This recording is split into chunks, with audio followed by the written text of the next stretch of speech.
All right, we are live again. I'm just getting the camera set back up after we ran out of battery last time.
And there we go.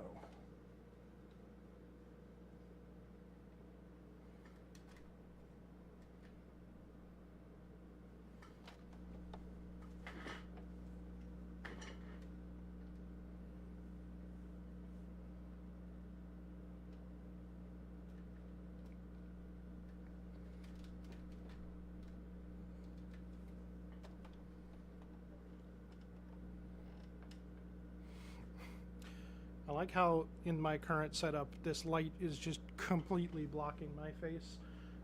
I need to figure out a different place to put my webcam. But let's get going.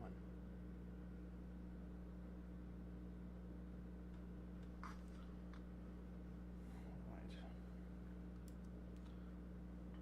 So I did one thing off of stream, is that I hit this guy. A sort of failed airbrushing attempt. I hit this guy with just a little bit of this Celestium Blue contrast paint, just to get some of the details picked out. And it definitely helped, although it's given it a much, compared to my dry brushed guy, here, it's given it a very different blue color. I'm wondering if maybe hitting this guy with a little bit of dry brushing might bring it a more in line, so I'm going to try that.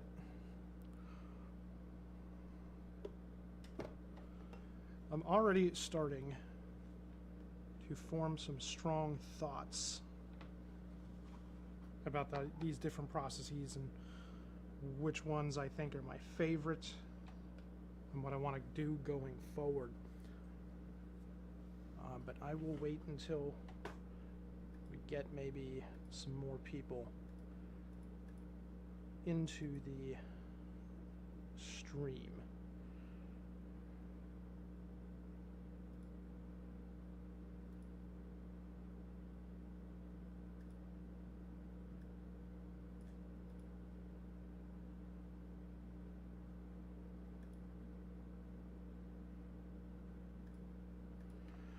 Okay, let's go for this dry brushing. I'm going to use that same mix of the pastel blue, a little bit of turquoise, and that little bit of royal blue.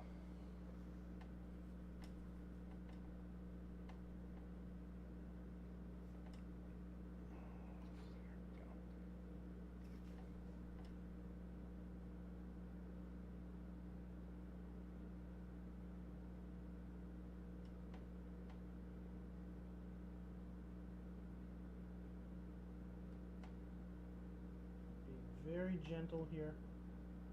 Don't want to deposit too much.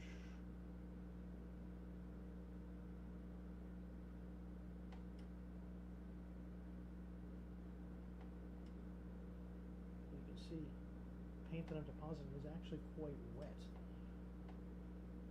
And I like that because we're almost getting like a bit of a stipple blending effect going on here.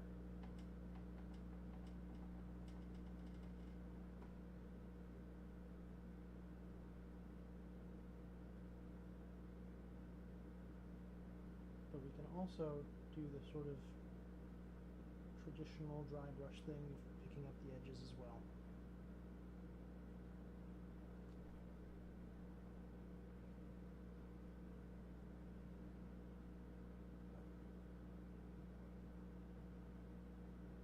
That's maybe too wet.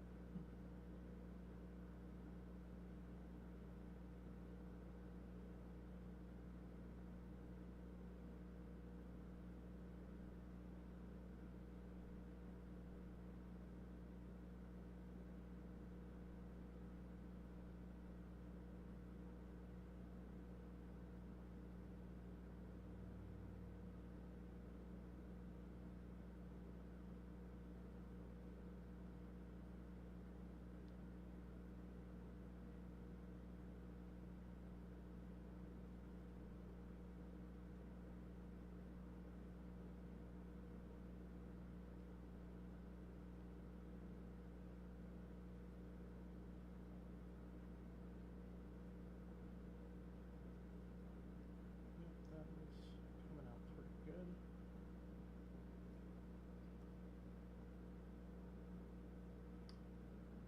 Well, I will say,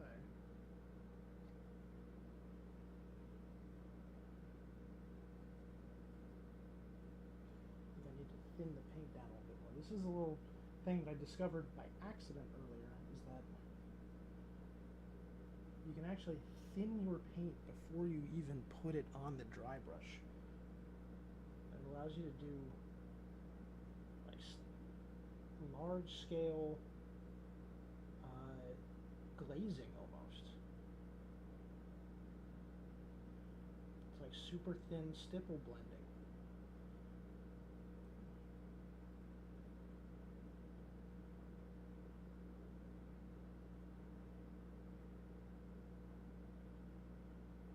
I almost wish that I had a more precise brush at the moment.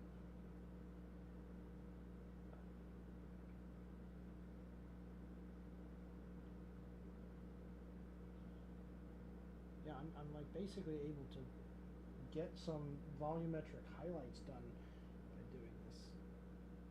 It's quite useful.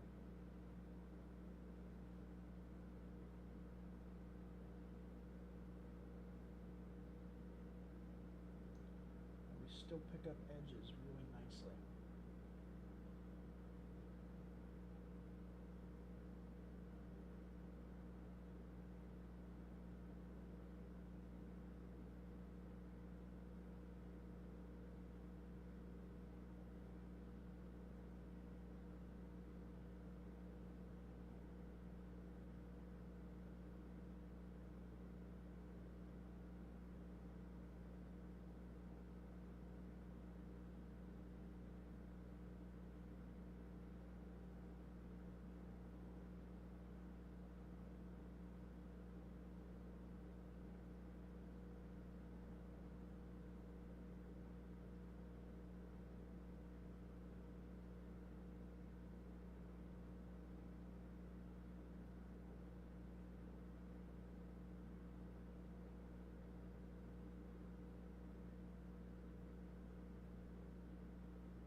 And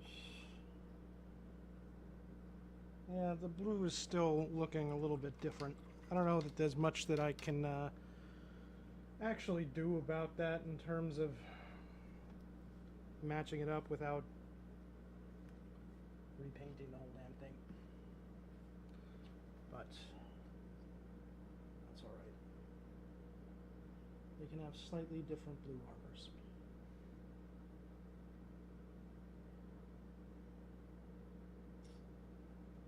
I wonder if a little bit of like Agrax Earthshade would bring that more in line.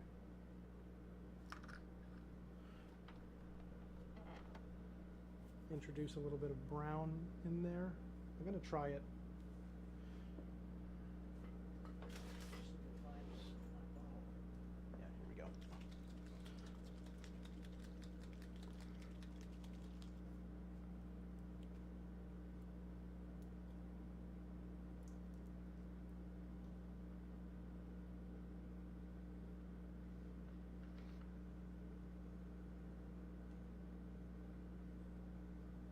probably too much.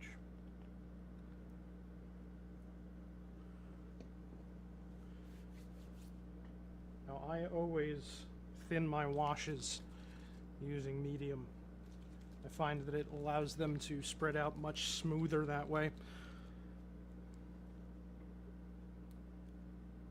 Minimizes the chance of like staining the surface or anything like that.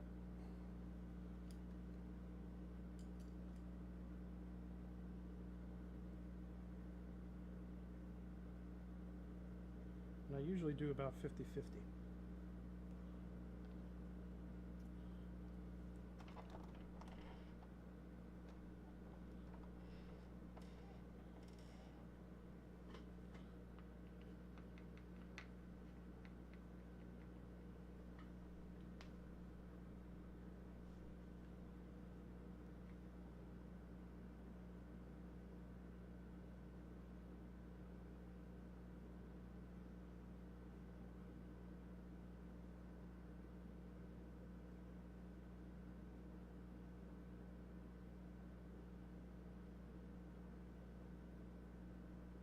That actually kind of worked.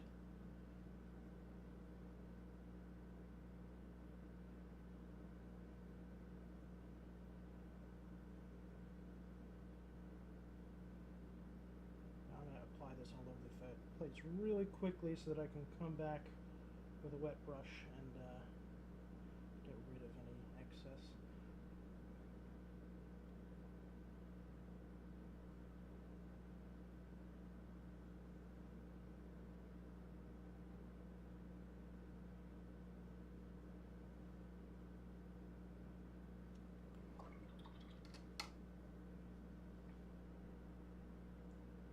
Take some off the knee there. That one's already kind of dry.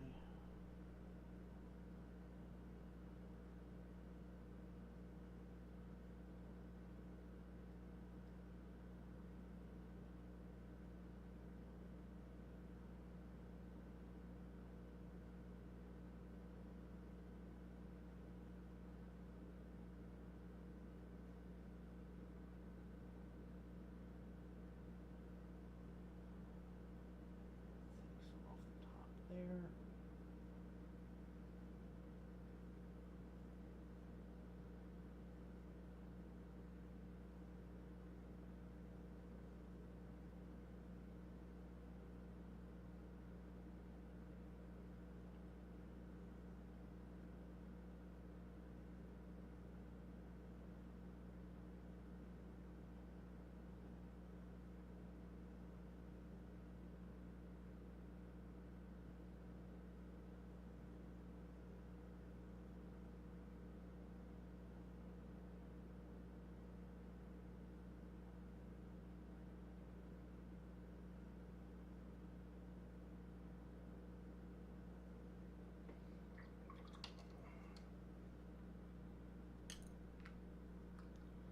That did actually bring the color much more in line.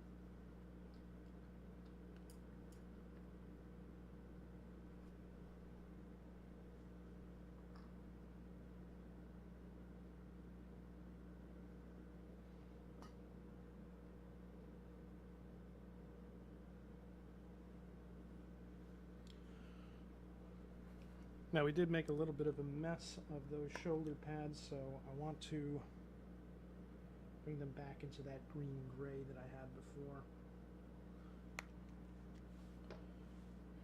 So let's do that real quick.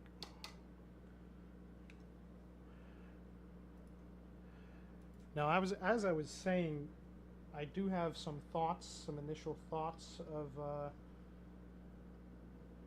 what my favorite techniques are looking like so far. I was definitely really impressed with just how fast and how complex, how much like color depth and how much shading I was able to do with just the like damp dry brushing, the sort of like, as I like to call it, large scale stippling technique. Now, of course, with that model, I did then have to manually paint the white just through some quick layering, which, you know, I enjoy doing. Whether or not it is going to be the fastest way to do it, I'm not sure. Looks good, though. Definitely looks good. So, we got the aesthetics part down. Now, in terms of painting the white, the sort of like airbrush slap chop method was the clear winner. It was incredibly fast to get that helmet to have nearly the same kind of like shading and color depth that this one did. And this one I was able to do it in half the time or less.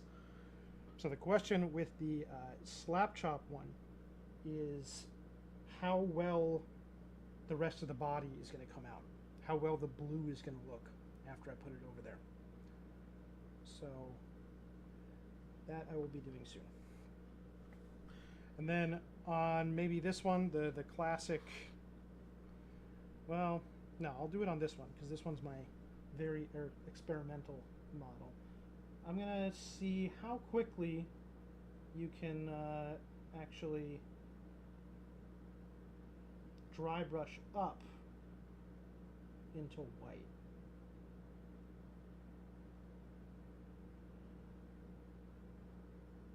Because if that can be done reasonably fast, then I think that my preferred method might be to dry brush the body like this guy and dry brush up this white and do the kind of slap chop white method over it like that, just more traditional, using the dry brush gradient instead of the airbrush gradient.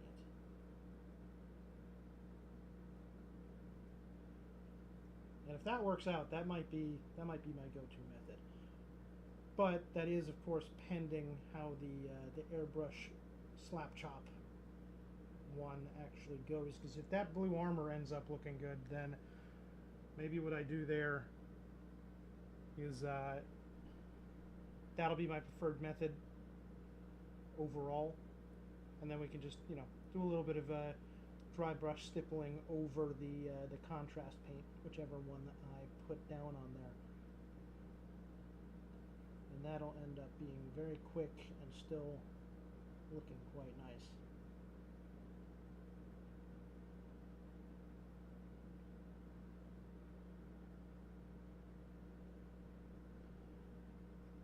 And I think the thing that I like the most about this new dry brushing method that I'm doing is that it's really scalable. You can spend a lot of time with it and change brush sizes and stuff. I have, you know, maybe I'll try it out where I break out my big Artis Opus dry brush set and we go all the way down to the smallest one, and you can do some really precise highlighting and even blending with it. And so it might even be a suitable method to use not just for army painting on units, but even on a character, which is something that I might try out tomorrow.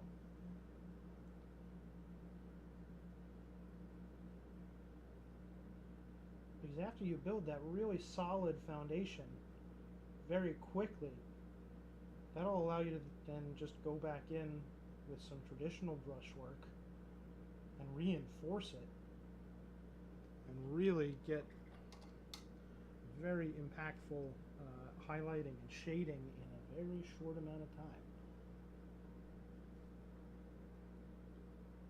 Looks like we had some bubbles here. Let's scratch them out.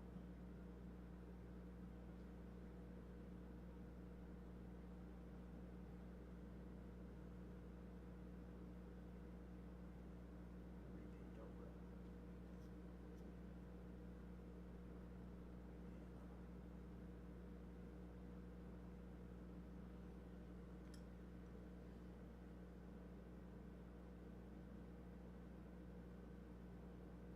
I'm not sure why certain paint colors are really prone to forming bubbles.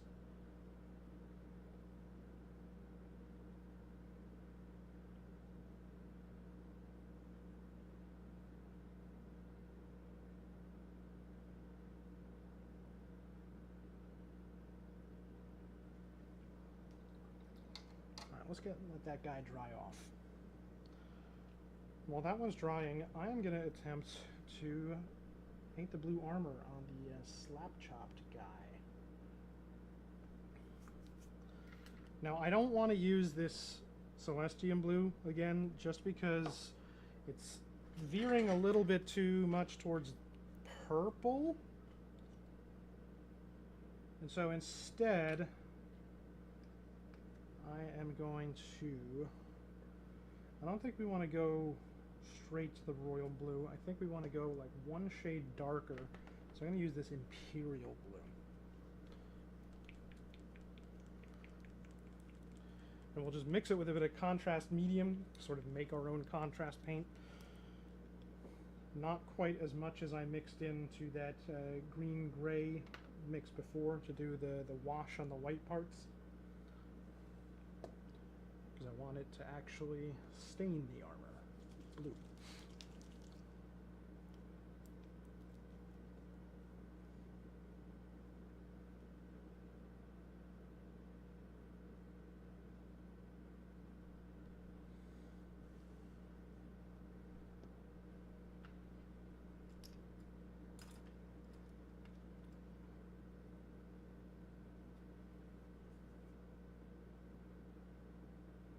Gonna need more medium.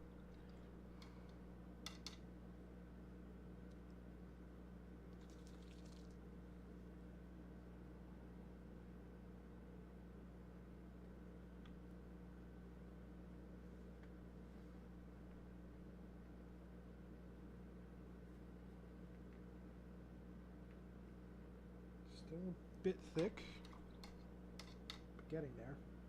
Maybe just a couple more drops.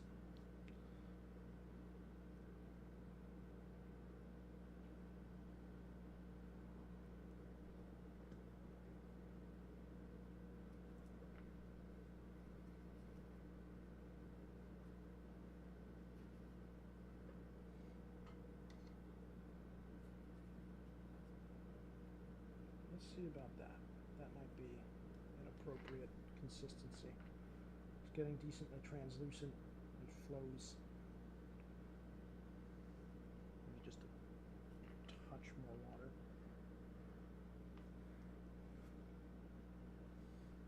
Let's see how this goes.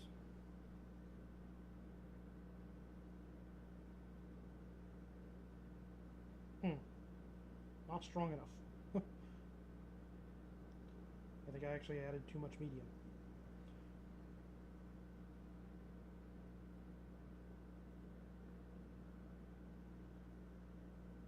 Let's really slather it on then.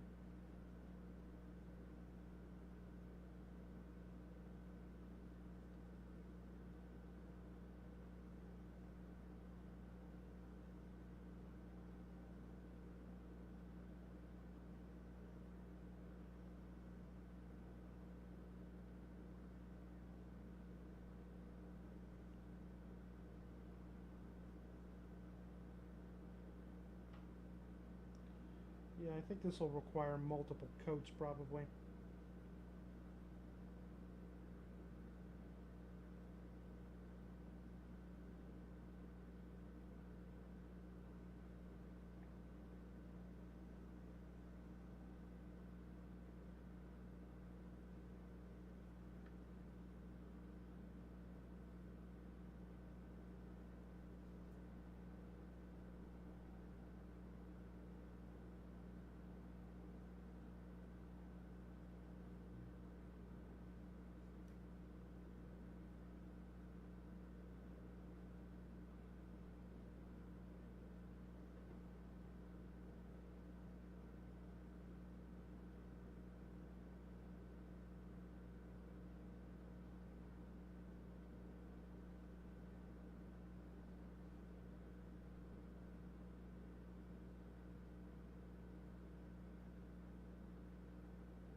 Yeah, I don't like doing this and having to be careful around the white.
Alright, let's let that dry.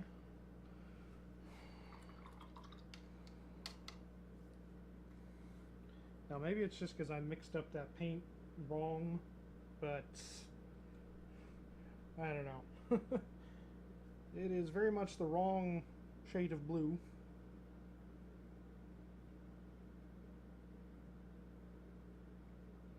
It's quite messy in some places, like on the... We're not getting even coverage here, that's for sure. That's terrible.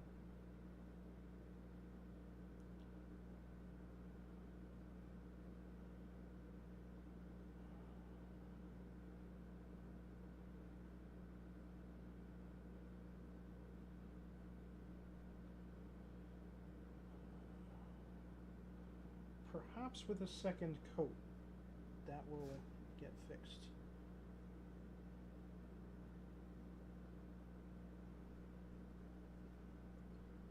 And then later, with a little bit of layering, we can save the rest of it.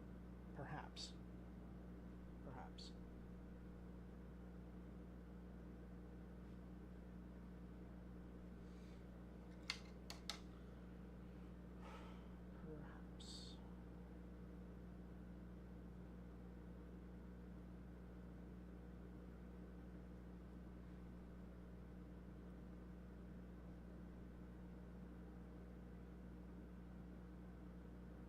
Yeah, that's staining, like up on the biceps, really not good.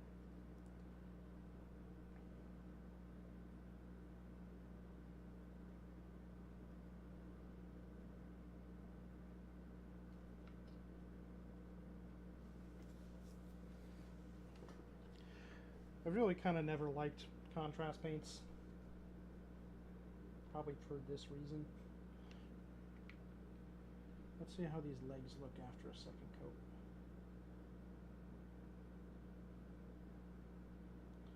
Though this might be my fault for over thinning it.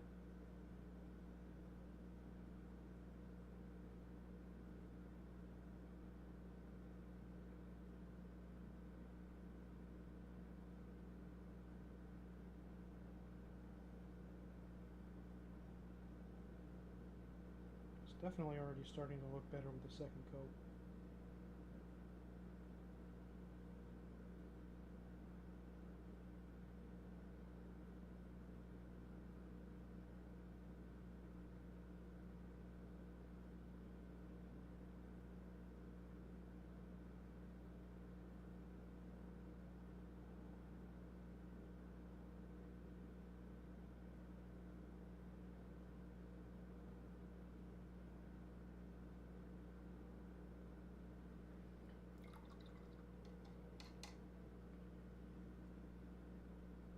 Yeah, they're a little difficult to control.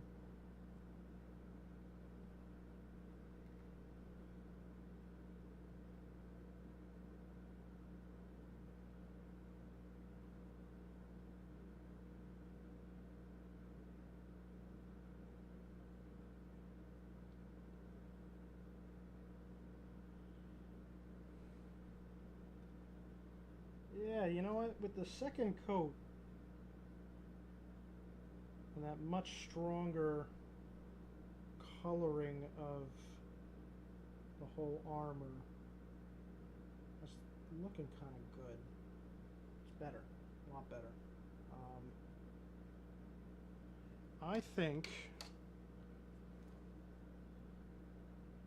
that could work if I were to get the mix right.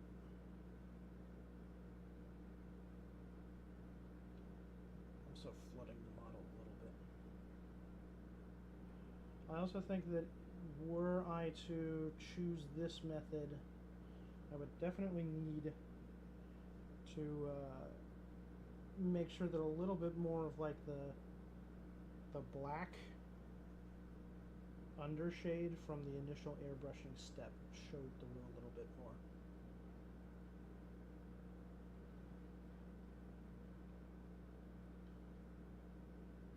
Because I think the dark parts, the recesses, just aren't dark enough.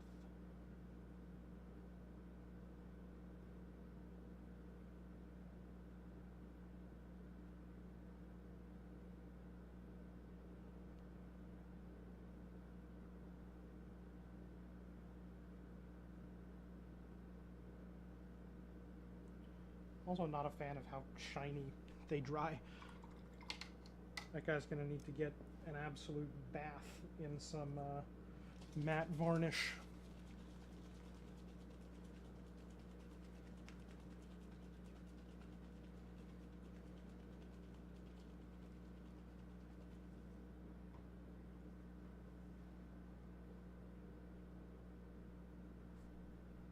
Shame, because the helmet looks great and it was really fast.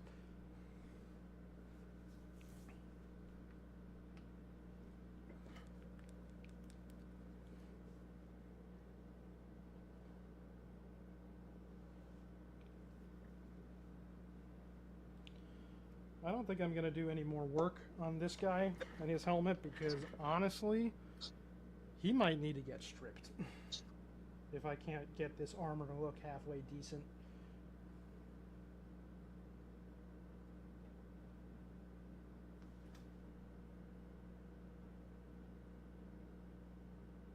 Is your camera on? Hello? Hello. Who's this? Who's this? Oh, hi, David. Hi. So I'm streaming on YouTube. Oh, no wonder I can't see you. Yeah, this is a public live stream. Wonderful. So say hello to the world. Hello, public.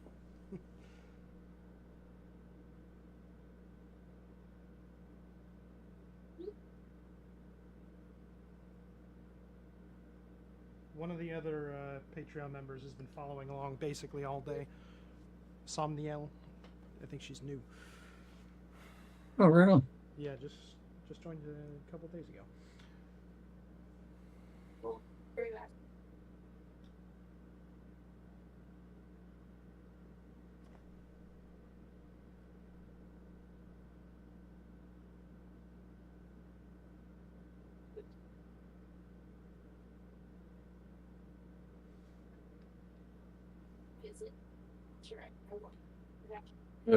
Kids are up.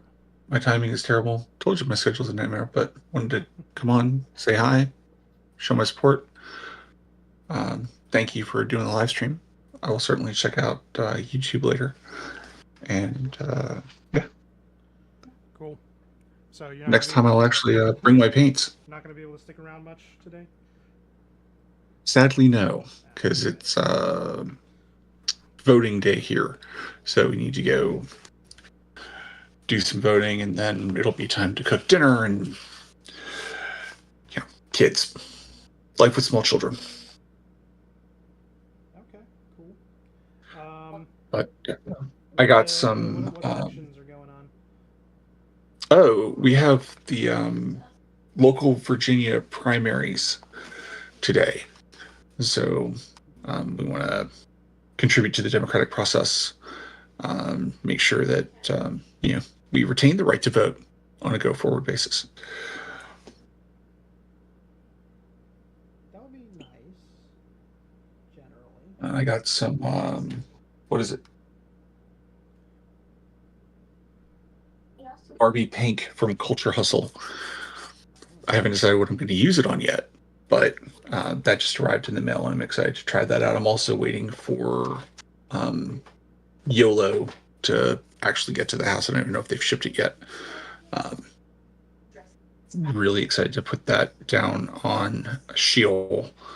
I think it's going to be my official version of Lux, and then I'll be reaching out to you to kind of walk through some OSL stuff, work on my lighting, which is absolutely terrible, but I'm excited to use that material for that special effect in that game in particular.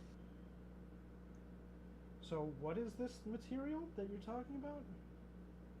Oh, so you have Black 3.0 and 4.0, so you're familiar with Culture Hustle. Yeah, I know. They keep on sending me emails that I have store credit that's going I get way too many emails from them.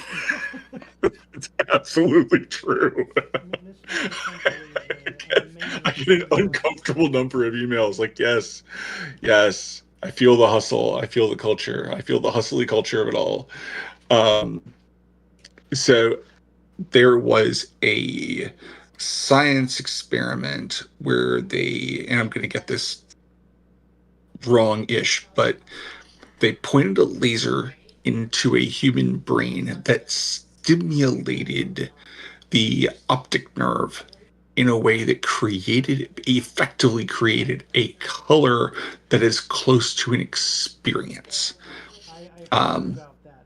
It's something that doesn't exist in real life, but you can still experience it. Exactly. And so using their spectrometer and a bunch of other widgets, they created it to the best of their ability and called it YOLO, because it's OLO officially. Okay. Cool. So definitely go check that out. I ordered mine when he announced it. But, like so many things in my life, it's a pre-order, so it's just waiting patiently for it to get milled and sent. But I got my P3 collection not terribly long ago. You saw me post some of the terrain that I was painting for that. I love working with P3 because it's as close to a colored pencil as I've ever been with paints. My 80s have great colors, but they're always super fast drying. The downside of P3 is that they're not super fast drying, so I've gotten more paint on my fingers and off of the model than I ever thought possible, just from picking things up when they were not fully dry.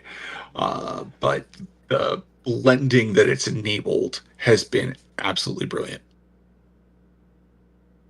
That's good. Yeah, well, you saw my review of it. I also got lots of paint on my fingers when using the P3, but that was because of the paint pots, just their design. You'll never get once I know people insist on this idea, like, oh, the pot will keep it fresh forever. I'm like, well, so does a closed cap, but I'm not going to get into that. I think my issue with the paint pots was both my Mephiston and my what is it called, or what was it called? Warp Lightning. That's what it was. Kept gunking on the ring, so the pot both would not properly seal and made it nigh impossible to open and close elegantly, and thus resulting in one day me losing at least 2 articles of clothing to chaos itself, as warp green just went all over everything. I was so I was ready to pop. But getting to experience that really cemented my desire. Not that I think one is better than another in any sort of dramatic way, but from a personality point of view, I prefer the control and the arrangement and the management of a dropper bottle onto a wet palette much more than I'll ever want to get into flip top. I'd rather take the 10 seconds, get the palette out, get the paper out, put the dropper down, and go from there. Every time. Yeah. I don't know. Some people prefer the pots, and I don't really know why. I always. Like I said, no, I'm not judging. There's no judgment. There's no wrong answer. As you've seen me say, literally, there's no wrong answer as long as you're putting paint on plastic, right? If you're putting pigment on plastic, you're doing it right. No wrong answer. But if you were to ask me for my preference, I am on Team Dropper model forever. Well, see, I'm a little bit more decisive. I'm going to say there is a wrong answer. Fuck you if you like paint pots.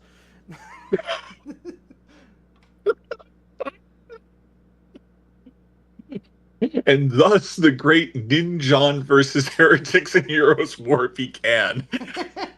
Saturday, June 28th, 2025.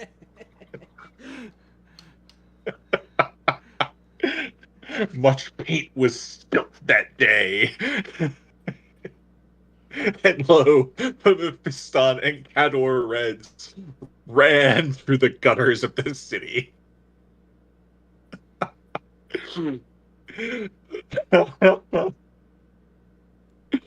So I can't see you. What are you working on?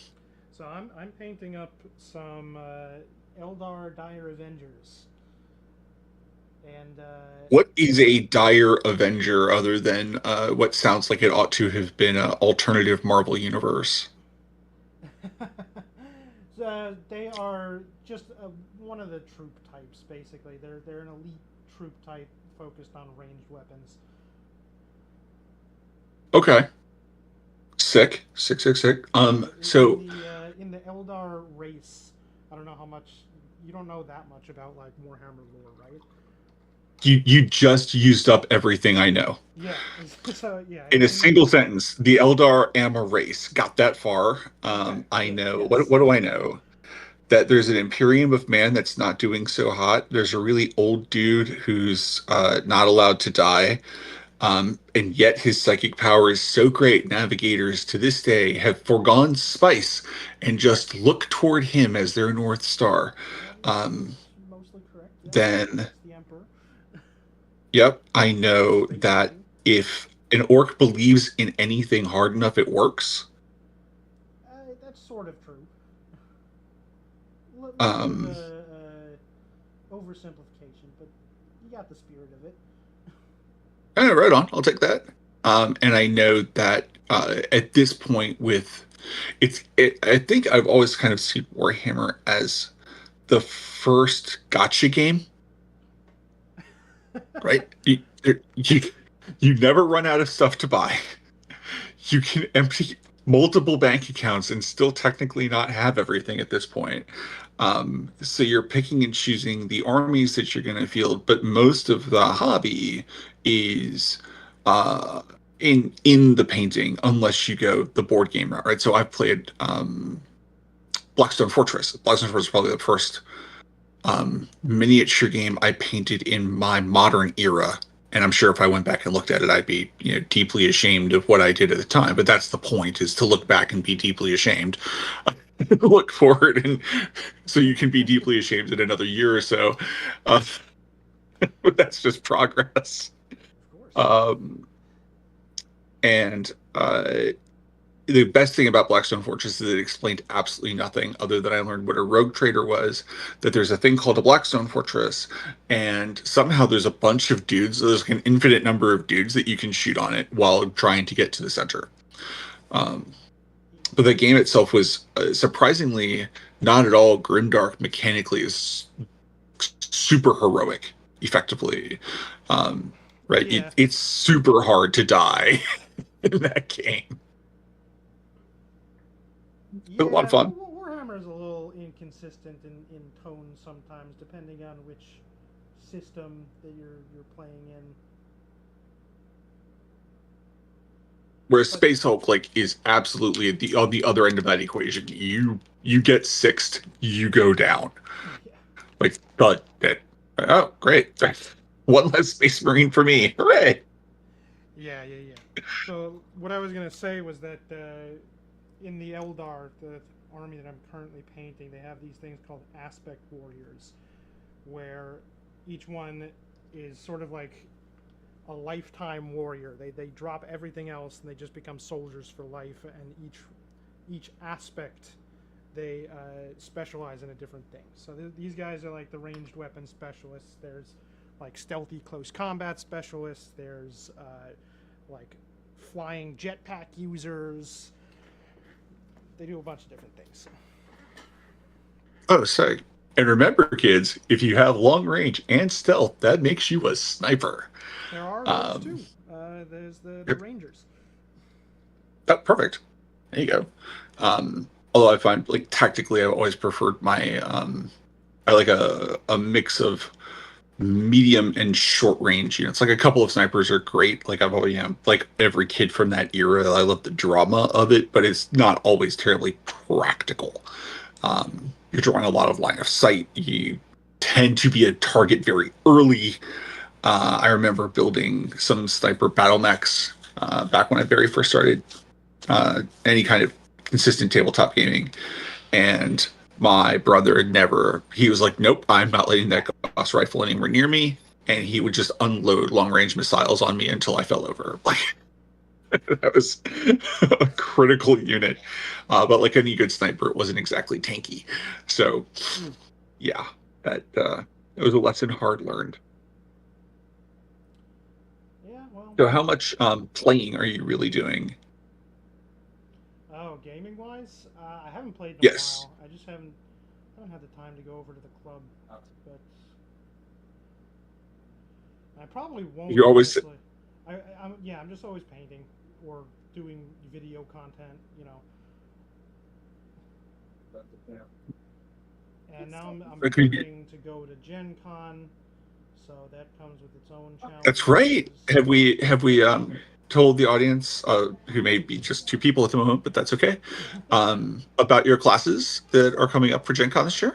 Yeah, I should mention it. Maybe someone who watches the stream VOD will pick up a ticket, but I will be going to Gen Con in early August. I'm teaching 6 painting classes. I mean, I guess it's technically 5 unique classes, but 6 total. Really? And yeah, That's amazing. Now it sounds like there's a bunch of strangers in my house, so I need to go figure that out.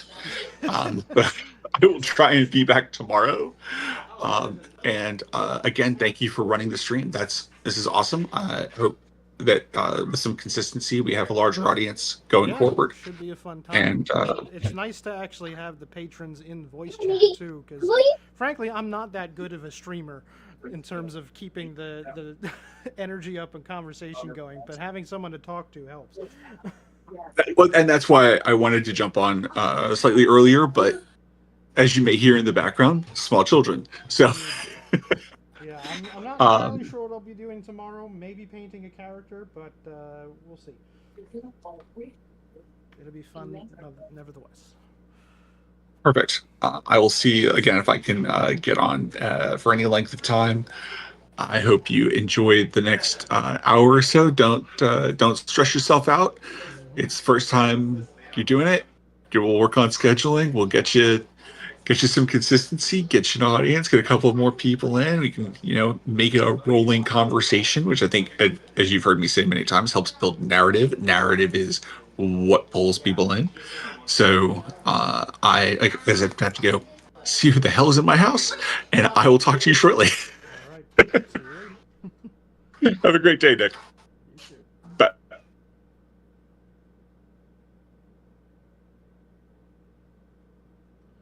All right. So looks like the contrast paint is pretty much dry on this guy. Let me see.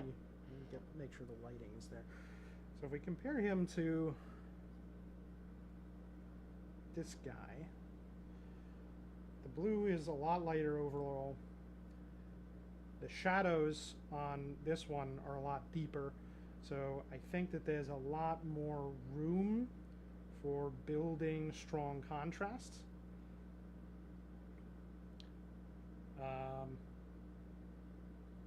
So I definitely think I'm preferring the dry brush method for this blue armor.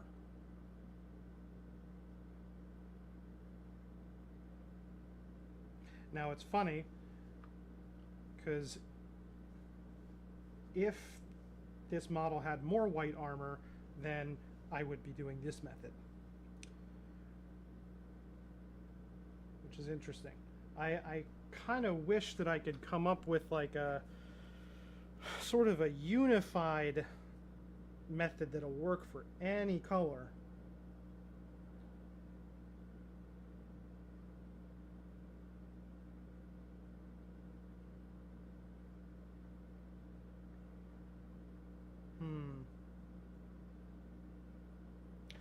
Fundamentally, as I think about it, the reason this works so well for the white is I started off by base coating those bits that are going to be white in that sort of green-gray shadow color, and then just blasted it directly with some off-white, creating very strong contrast and some initial shading.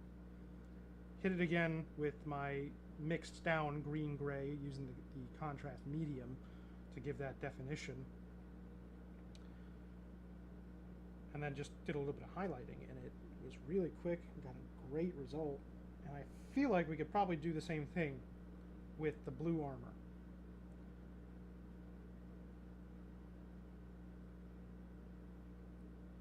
So spray it super dark blue, maybe even a dark green blue to keep that sort of universal shadow color going.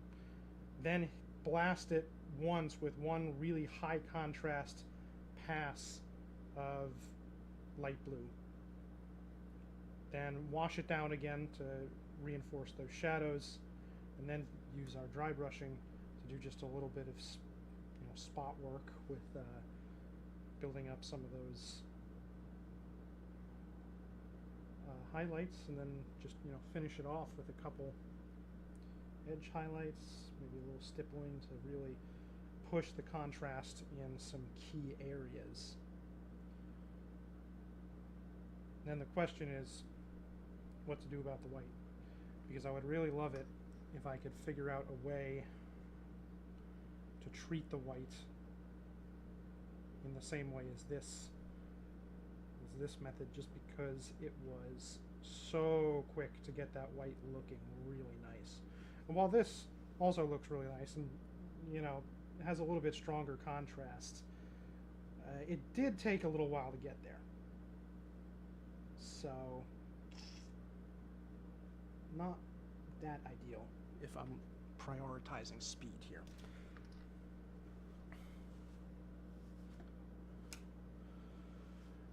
Now the real question is this guy salvageable in terms of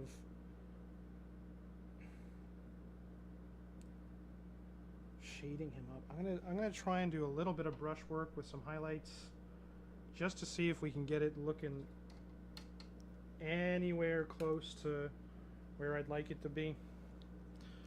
But yeah, for now I'm thinking that the contrast method is probably not what I want to be doing overall. If it does end up that I have to manually paint the white on these guys, that's okay, because the dry brush method really was so fast that it kind of gives me the leeway to spend some time with the white.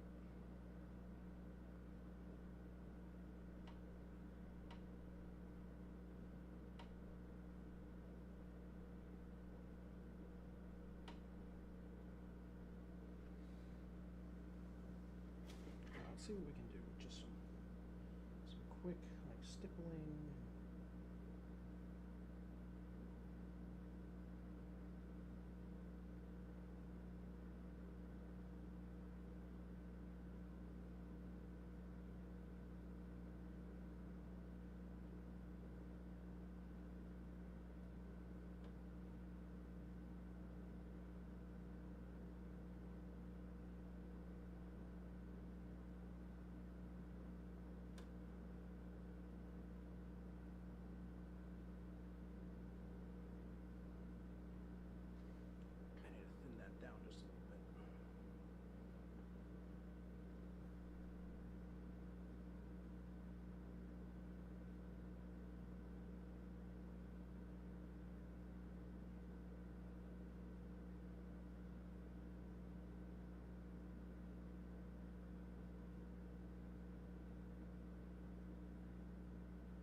It seems like actually, with a little bit of work, this is probably salvageable. It's going to end up being a lighter blue than I had originally anticipated and was looking at doing, but it's not bad. Yeah, smoothing out some of those flat surfaces helps a lot.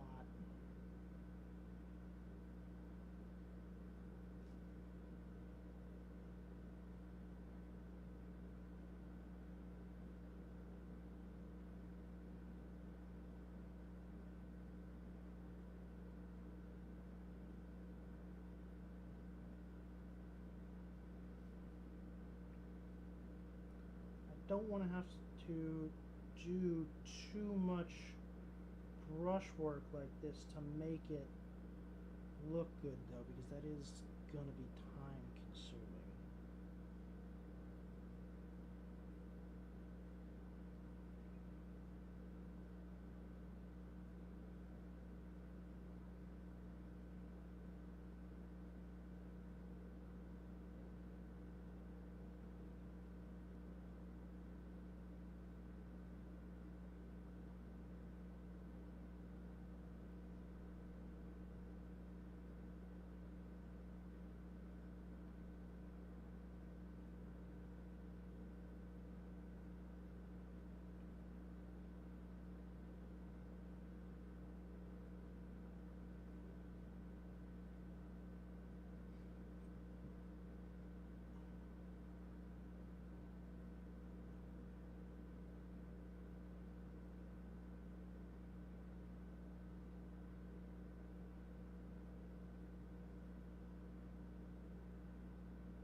Let's see.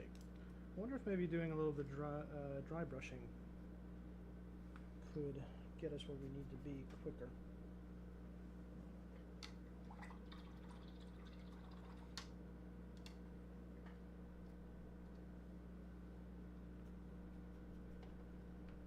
I need to replace my paper towel.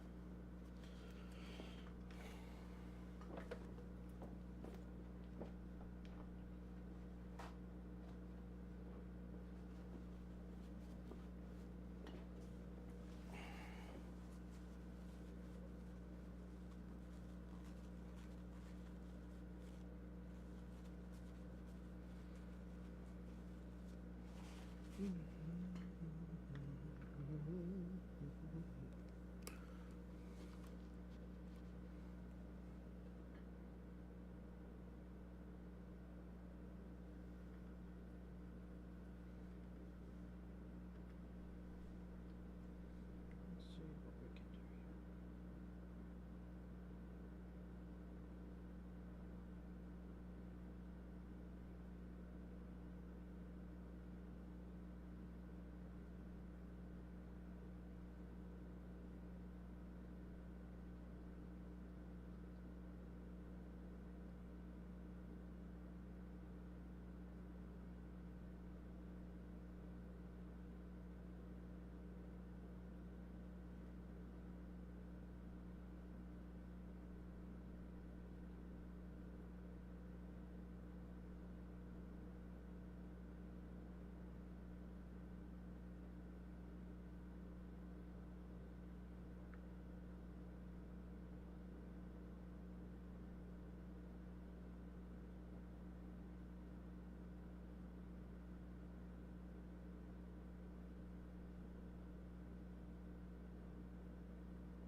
Okay.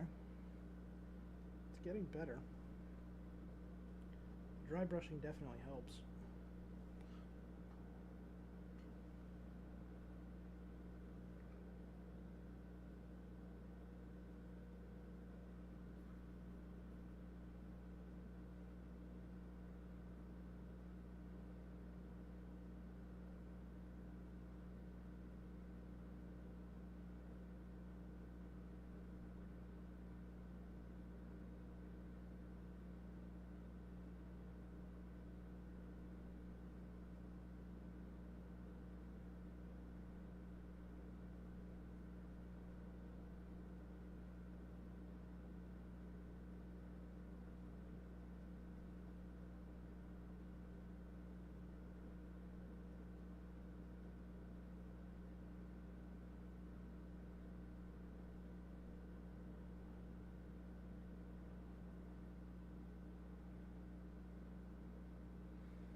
Alright, it's not awful. It's not unsalvageable.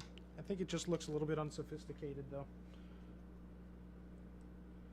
Just the way that contrast tends to flow into recesses. Even some, washes do this too. Although I always find that I have a lot more control over a wash.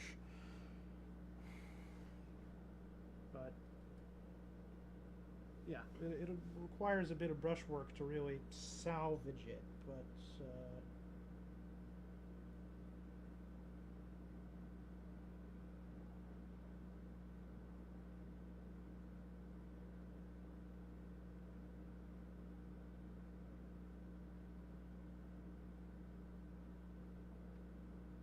probably more brushwork than I'm comfortable with. I don't really want to be doing a ton of volumetric highlighting and stuff. Although the process of getting the blue on is so fast that maybe it makes up for it. I wonder if I used a different blue, maybe a little bit of a darker blue, and didn't thin it down quite as much as I did with that contrast medium, if we would have had a better result here. It might be worth trying.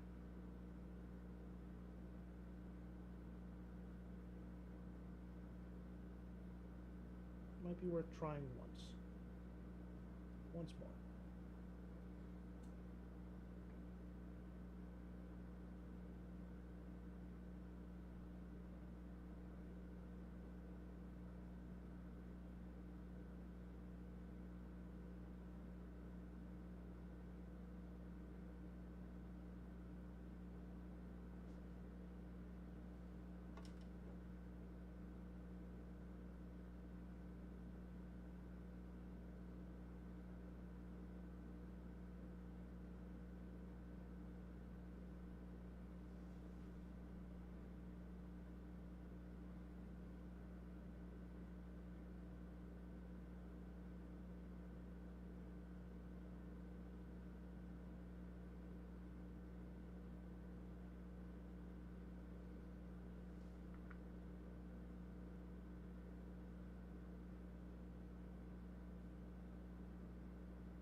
as I do this little bit of highlighting, I might be changing my tune. This might actually be pretty good if I can just get the initial layer down better, not as splotchy, and with kind of a richer shadow color. I think that would actually work pretty well.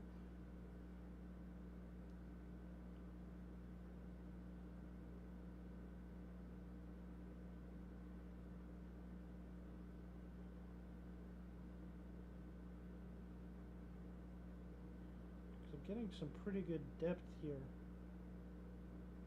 with some kind of minimal highlights.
Alright.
I just realized that I've been super quiet for like the past who knows how many minutes. Sorry. I sort of get into the zone when doing shading and highlights like this. This is my favorite part.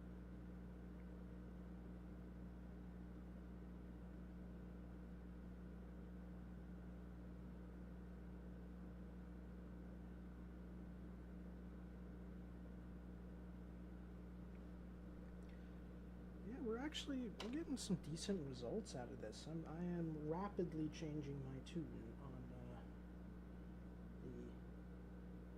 sort of contrast paint style, just as long as I can give it some attention with the brush.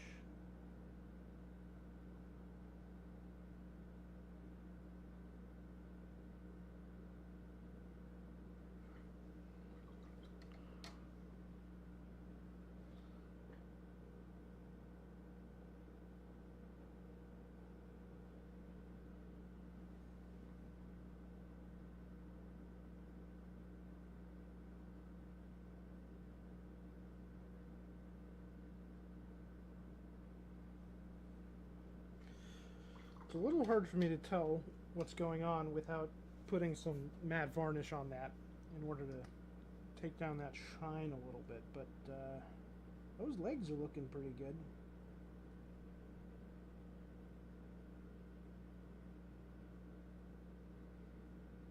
I want to see what this guy looks like with a little bit of highlighting done.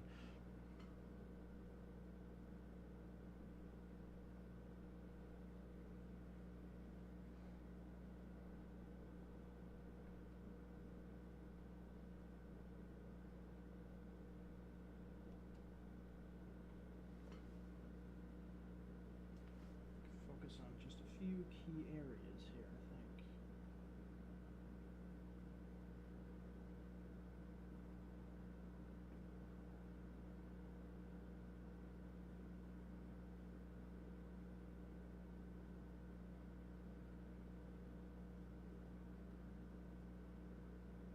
I've already got some decent gradients going. I just need a little bit of reinforcement here.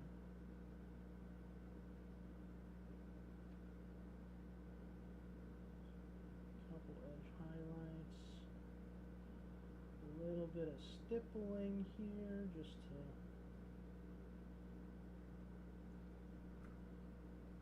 build up a little. Definitely got to define some edges.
All right. We got some decent work done here. And I've definitely learned a few things about a few different methods. I'm probably either going to go forward with doing this, with doing the dry brush method, or this method, and just get a little bit better at the application of the contrast paint. But yeah, learned a lot. Glad I did this. I will see you all next time.